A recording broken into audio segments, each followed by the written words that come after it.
That was great to see you. Good to be back. All right, Carolina's searching for win 3. A couple of rough Saturdays, one at home, one on the road, and the other Columbia. You didn't make the trip, right? So good for you. You get to spare yourself of all that type of stuff. Look, we all know, we've all seen it with our own two eyes, the things that have just been really crushing this team the last couple of weeks. Shane Beamer yesterday, though, I felt like he had a little bit of a different tone. I don't know about you, but I felt like he walked in there saying, I know what the problem is. We're working on it. What'd you get out of that? Yeah, I thought a different tone too. I don't know that it was exactly the same feeling as we know what the problems are. I got the sense that and same as after the game and on Sunday night, that he's a little bit frustrated, and I think you're right. I think he probably does know what the problems are. I think it's about getting everybody in position to be successful and finding the solutions more or less. I get the sense that he's growing very frustrated. Maybe I'm wrong in that, but that's kind of the tone that I've gotten from, some of his, the way he's talked, some of his mannerisms, some of his words are a little bit different.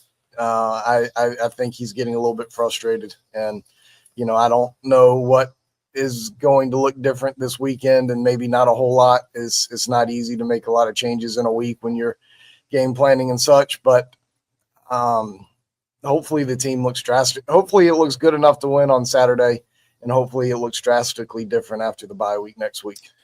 I can't stand this phrase, John, but if you hope to achieve anything this season at all, is this a must-win game for Carolina football? Yeah, it is. And I hate it too. And, we every week we've got conversation on the Big Spur message boards, and we've got so many thousands of members. Everybody's going to have different opinions. I'm not speaking negatively on anybody, but, every week it feels like is a must-win week for some folks. And yeah, I mean, every week is must-win in college football. Right. So, but yes, I mean, I can kind of get behind that to some degree at this point. This is supposed to be your easiest portion of the schedule. And, I think most folks, if they looked at it pretty level, 4-1 wouldn't have been terrible. But 2-3 would be inexcusable. And, South Carolina's staring that in the face this week, if they can't beat Kentucky at home. 5-0 would be much more achievable than I thought 2-3 would be. Well, that's a really good point too. Look, I want to make sure that we give credit to the teams that have defeated them thus far in Missouri and Vanderbilt. But I think the thing that has really kind of caught me off guard is hearing Lenora Sellers after the game speak about what Missouri was doing to stall him, prevent him from doing the things that he's good at doing, and hearing Shane Beamer speak about it, and hearing other, I think even Mike Shula mentioned it in different words last week. But it's like, well, this is what they're doing.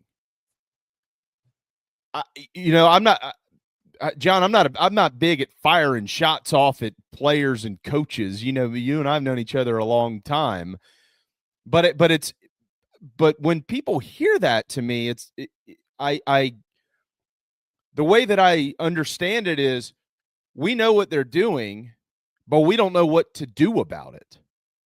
And I just don't know that that's an acceptable answer. How do you interpret the way that they've described how the opposing defenses have slowed down their offense? Well, I think they have a pretty good idea of how to combat some of these things, but it's you've got to have guys who are physically capable, and then on top of that, when they're put in position to make plays, you have to go make them. We may not be sitting here talking like this if Lenoris and Mazio had connected on that wide open deep ball in the first quarter, I think it was, second quarter maybe, of that game. I mean, it changes things. I mean, if you all of a sudden hit an early deep ball, maybe they have to change a little bit of what they're doing on defense. Like South Carolina started hitting a few more later, and you know, it all has a different effect on the game. But you know, if you hit that, Shane is very convinced that they should have blocked that punt. If you do that differently, you know, that changes the game. Like not everything that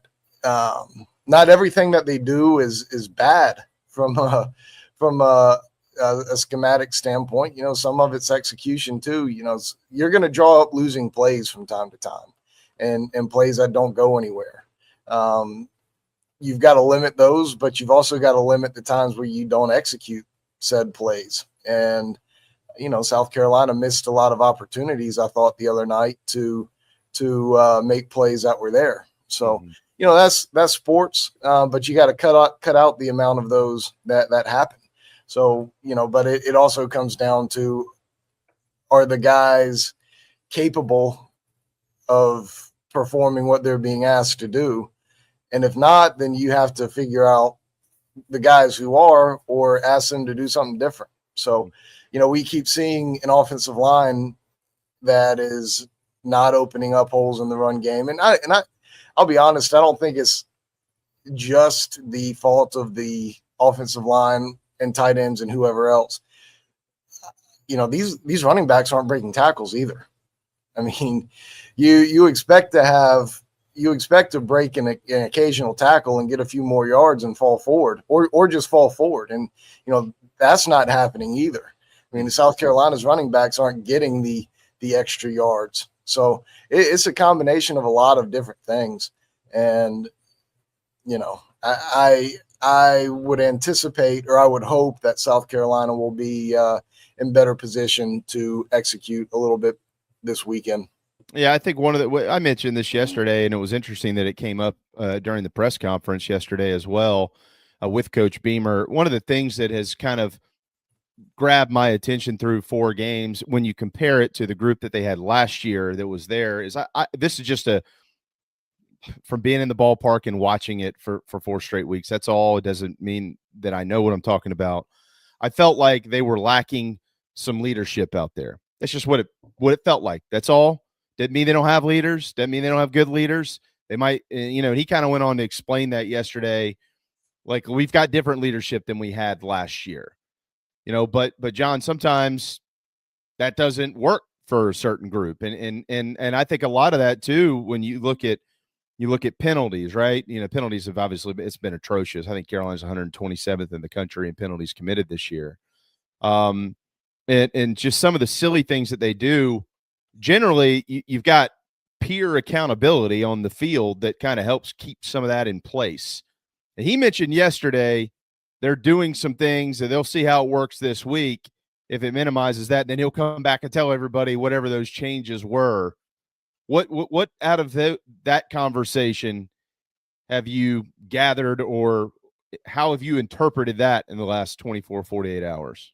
Yeah, and I asked him about the leadership. I mean, sitting where me and you sit, you know, it was easy last year to spot who those guys were.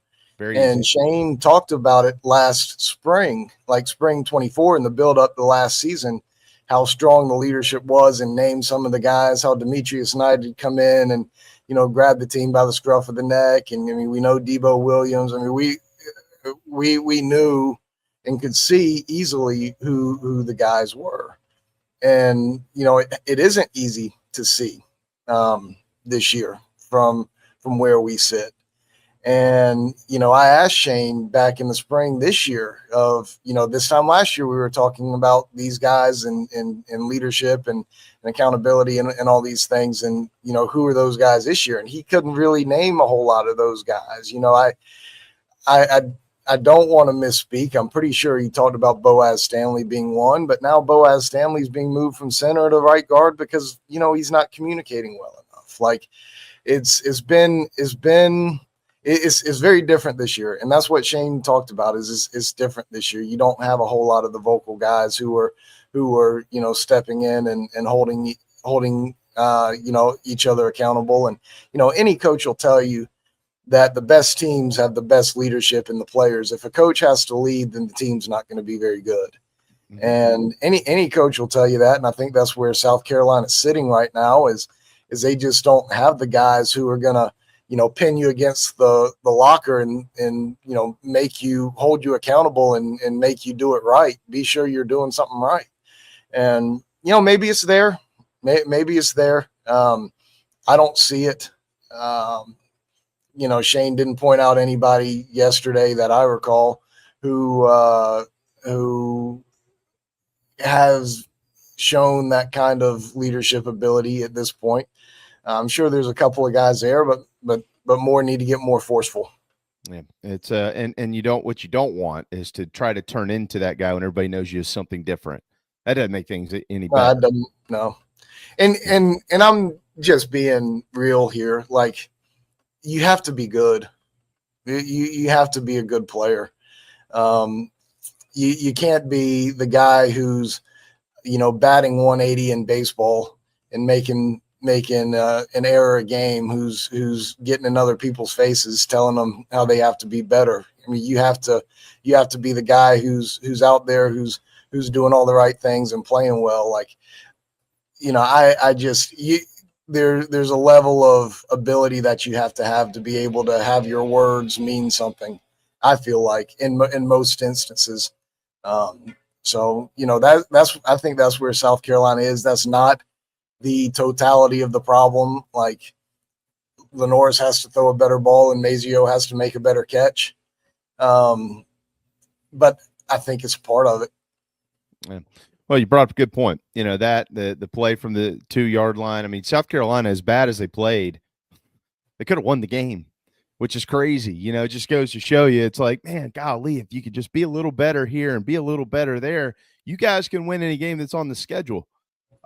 Yeah, but that's the frustrating part too, is there's so many places to be a little bit better. Like, you can become a little bit better in half of those places and still not be good enough to be good enough. Exactly. And, I think that's the issue. I mean, I went on, answering your first question about some of these problems, and your whole chat box over here on the right side of my screen lights up with, and we have so many penalties, and we're so terrible at this and this, that, and the other. It's like, yeah, there's so many issues right now, and some of them are a lot of them are very fixable, and some of them are somewhat minor. But you add in it all together, and you see what you've got in the last couple of weeks. And so many things when there's so many things to fix, there are just too many leaks in the boat right now, it feels like. Man, you're exactly right. And we mentioned that this week too. You wish you could just point to one thing. Oh man, they're third down defense, or third down, they can't convert on third downs on offense. That's an Achilles heel. But it's one of a lot of things that, it's, well, how much have you looked at Kentucky to this point? I mean, what do you know about them? Well, I know from Kentucky's background and Mark Stoops' background that they love to play physical football and love to try to run the football and try to punish you over 4 quarters. And, that didn't happen necessarily a couple of times here lately that South Carolina's played them. And I know Shane Beamer knows that about Mark Stoops and always challenges his team the week of. So I know that that's what's going to happen. I know they've got one of the top running backs in the league, right now, and Seth McGowan. I mean, they've only played 3 games. I mean, they're coming off a bye week, as I think folks know, but, he ran for almost 100 yards and 2 touchdowns against Ole Miss a couple of weeks ago, put up over 100 a couple of weeks ago against Eastern Michigan, 3 touchdowns. He's an old guy too. And, I have a feeling that Kentucky's going to try to exploit South Carolina's ability or inability to tackle and push guys back. And, I think they're going to try to be the more physical team and run the football on the Gamecocks. But, Kentucky's also had some problems in the pass defense game. They're giving up a whole bunch of yards through the air. Part of that is, playing Ole Miss, but, we'll see how that works for them. South Carolina may have found something last week in the passing game. They've tried a couple of different wide receivers or given more guys some time, I guess. Brian Rowe and Vandrevis Jacobs, and Nick Harbor's consistently played pretty well so far. So I think they're figuring some things out from that standpoint in the passing offense, and it's going to be it's going to be a little bit more in how physical South Carolina wants to play, because that's Kentucky's game, is trying to out physical you and wear you down a little bit. And, we'll see how South Carolina responds. Okay, Wildcats will start a true freshman this weekend, as John mentioned the other day. Cutter's going to start Boley for Kentucky. Nice cheap fake. That was a cheap fake, is what that. Yeah, you like that? Yeah, that was good. Yeah, I don't know. Hey, if you're South Carolina, maybe you just go, hey, look, we're just going to be throwing the football. That's just what it's going to be. We're just going to have to throw the football, but we'll find out. Obviously, as you mentioned, Kentucky doesn't defend it very well. What do you make of the whole SEC scheduling 4-year rotation that we got last night? Sorry. I was at the soccer game last night, so I haven't dived into it as deeply as some folks have. I was going to do that this afternoon. I just on the surface level looking at it, I look at it from my own personal standpoint first. We got 2 flights next year for me, and then the following year in 2027, I don't have to fly anywhere. I can just drive to all those road games. So that was what jumped out to me at first. But no, I love what the SEC has done here with this, and being sure everybody plays everybody home and away over 4 years. I like how they approach the 3 permanent opponents. They, as we know, and I'm sure you had discussed, they tried to balance it from a regionality standpoint. They tried to balance it from a strength standpoint. They used a lot of factors to try to balance it.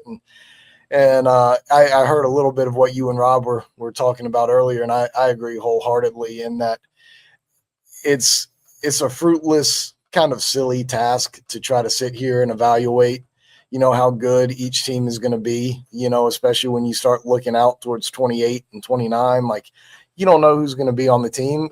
You don't even know who the head coach is going to be. So, like, when I think about trying to figure out strengths and weaknesses of the schedule in the future, I'm looking more at, okay, where's historically been a very difficult place for opponents to go in and win. And, to me, when you try to evaluate, deep into a schedule, that's what you look at more than anything, and trying to figure out who's going to be good in personnel. Like, Auburn's a really tough place to go in and win, more so than maybe Kentucky is, right? So, I look at, when does South Carolina have a more manageable slate of road games? And, I think it's pretty balanced overall. And, that's what it's supposed to be. That's what it was designed to be. And I think, at least from South Carolina's standpoint, it ended up being that way. Yeah, I think so too. And to carry your point even a little bit further, John, I look at it. We cover the Gamecocks here. So my when I look at it, it is where have they historically gone in, and South Carolina specifically struggled. But Arkansas would be one. Alabama would be one as well, although they have one down there, and they almost won down there last year. And then obviously they've had a little success in Florida, but not much. So it'll be tough. The biggest question is, what do they do with the what do you think now that we've got it on paper? The ACC is following suit with the SEC, the 9+1 model starting next year. What do you think happens to these home and home non-cons, at least in the near future? I think it's a near future conversation, not down the road necessarily. Yeah. The one next year with Miami, you said down the road. I mean, I hope they hold on to this Miami one, just selfishly. I mean, that's one that I've been looking forward to for a while, and hopefully they hold on to them. I don't think you're going to see those, at least with South Carolina, going forward too much. That's hunch more than intel. I haven't gotten to speak with anybody over there yet, and as far as how they want to approach it, that's some information I'm efforting as we speak to try to figure out. But it doesn't make a whole lot of sense if you're South Carolina and you have Clemson on there. Every team is going to have to schedule somebody. And so I think you're going to see some really good games, across the SEC. When I don't know when Texas has an opportunity to go out and do it, since their rivals are in in conference now. All of them are. I mean, Georgia won't. I mean, Florida will continue to schedule at least one of their highly regarded out of state opponents or out of conference opponents. I mean, I think you'll still see some high profile games in the league, but not like what we saw in week one of this season. Yeah, Florida, Georgia, and South Carolina are the most notable, and Alabama, I'm sorry, are the most notable teams in the league that have consistently been scheduling 10 and 11 P4s. And I was looking at some of the future ones, like no way that Georgia plays at Florida State in 2027. I mean, they only have 5 home games on the schedule right now. They're going to have to add one. Alabama at Oklahoma State in 2028. They have 5 SEC road games that year, and they host Ohio State. Why would you keep that game? I mean, why? There's just no point. Florida at Arizona State. There's a bunch of them to look at. I think if the playoff ends up changing, John, and they end up going to 16 games, and all these programs in the next 3, 4, 5, 6 years have some data points to go off of, and they're seeing 9-3 teams get into the playoffs. Maybe an 8-4 sneaks in because of 4 top 10 losses or something like that. Maybe you'll see some of these series start to come back. I mean, none of them have been canceled, or at least most of them haven't been.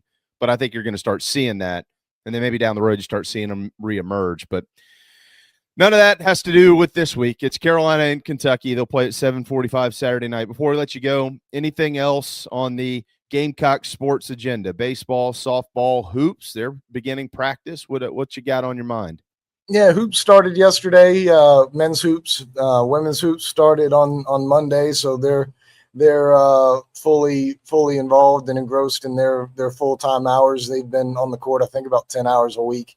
Over the last few weeks as they got back into school. So, we're ready to get that up and running and, see what's happening over there at the courts for both of those teams. Men's soccer won last night, 1-0 over Queens. I know that may not sound like a good win. Queens was number 30 in the RPI going into the game last night. South Carolina made a nice little jump in the RPI, and they'll about to go hot and heavy into conference play. They're 6-3-1, which isn't a bad mark. There's one bad loss in there. You'd like to be 7-2-1, at this point. But South Carolina's in position to make a little noise in the Sun Belt, and we'll see how that goes for them. And Shelly Smith is always rocking and rolling over there with her ladies, and I know they were in a scoreless draw the other day with Florida, and I think they beat Alabama, about this time last week. So, they're always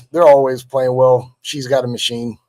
Hey, real quick here, the men's RPI, I've got them at 48, John. I guess they were at 61. Now they're at 48. What is ideal for the postseason? 35, 30. Okay. Only 48 teams is you probably know, but maybe not everybody out there knows. Only 48 teams get into the men's soccer tournament and women's soccer tournament for that matter. So the field is smaller. You've got to be a little bit higher in the RPI. So Sun Belt is always one of the top 2 or 3 RPI conferences in the country.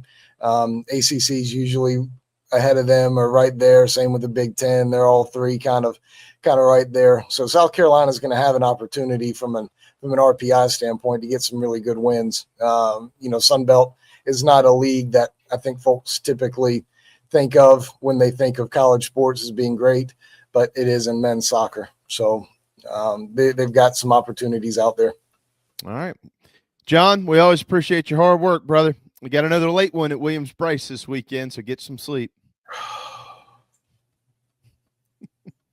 We're almost through look, we all love night games when you're winning. No. Well, they're better when you win. Yeah. The media don't like night games, period. And that's what we've had so far. But I certainly don't like losses in a night game at home on a message board when everybody's been drinking all day and wants to come in and post. Come on. Those are awful for me. I'm glad the fans enjoy them. I'm certainly happy for night games for everybody, especially in September. I'm happy that this is the last one for a minute and we can maybe see a few afternoon games here. Yeah, we could be dealing with some rain again this weekend as well. We'll have to see what happens with this system out there. It's easing its way towards the East Coast and how that meshes with the cold front that's coming in. Meteorologist Bradford here at 11:30 on Wednesday morning. John, thanks, buddy. Great to see you, man. We'll hopefully have a more positive conversation about Gamecock football next week. That'd be wonderful. It'd be great. For a million different reasons. That would be wonderful. Fingers are big time crossed. Thanks, man. Have a good one.